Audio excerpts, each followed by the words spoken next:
through this gap of a really inconveniently parked van, and beside me are brambles and stinging nettles.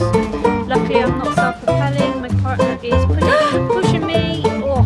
I'm self-propelled wheelchair.